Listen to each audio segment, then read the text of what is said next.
আইন লঙ্ঘন সহ নানা অভিযোগে সৌদি আরবে অবৈধ প্রবাসীদের বিরুদ্ধে গ্রেপ্তার অভিযান অব্যাহত রয়েছে। গত 2 থেকে 8 জানুয়ারি পর্যন্ত দেশটির বিভিন্ন এলাকায় অভিযান চালিয়ে আবাসন, শ্রম ও সীমান্ত সুরক্ষা আইন লঙ্ঘনের দায়ে 19,000-এর বেশি প্রবাসীকে গ্রেপ্তার করেছে সৌদি আইন শৃঙ্খলা বাহিনী।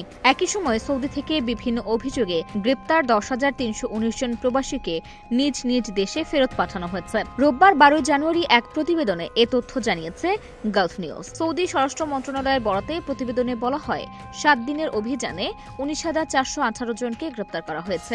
এদের মধ্যে আবাসিক আইন লঙ্ঘনের অভিযোগে 11,787 জনকে, নিরাপত্তা লঙ্ঘনের অভিযোগে 4,380 জনকে এবং 3,251 জনকে শ্রম আইন লঙ্ঘনের অভিযোগে গ্রেপ্তার করা হয়েছে। এছাড়া অবৈধভাবে সীমান্ত অতিক্রম করে সৌদিতে প্রবেশের চেষ্টা করার সময় 1,221 জনকে গ্রেপ্তার করা হয়েছে। এদের মধ্যে 42% ইয়েমেনি, 56% ইথিওপিয়ান এবং 2% অন্যান্য দেশের নাগরিক রয়েছেন। একই সময় সৌদি আরব থেকে অবৈধভাবে পালিয়ে যাওয়ার সময় 136 জনকে গ্রেপ্তার করা হয়েছে। সৌদি স্বরাষ্ট্র মন্ত্রণালয় জানিয়েছে, আইন লঙ্ঘনকারীদের পরিবহন, আশ্রয় এবং নিয়োগের সঙ্গে জড়িত 19 জনকে গ্রেপ্তার করা হয়েছে। এছাড়া সৌদি আরবে বর্তমানে 30,261 জন পুরুষ এবং 3,315 জন নারী সহ মোট 33,576 জন প্রবাসী বর্তমানে আইনি প্রক্রিয়ার বিভিন্ন ধাপের মধ্যে রয়েছেন। মন্ত্রণালয় জানিয়েছে, গ্রেপ্তারকৃতদের মধ্যে 23,991 জনকে ফেরত পাঠানোর আগে ভ্রমণের প্রয়োজনীয় নথিপত্র গ্রহণের জন্য নিজ নিজ কূটনৈতিক মিশনে পাঠানো হয়েছে। পাশাপাশি 3,869 জনকে ফেরত পাঠানোর ব্যবস্থা করতে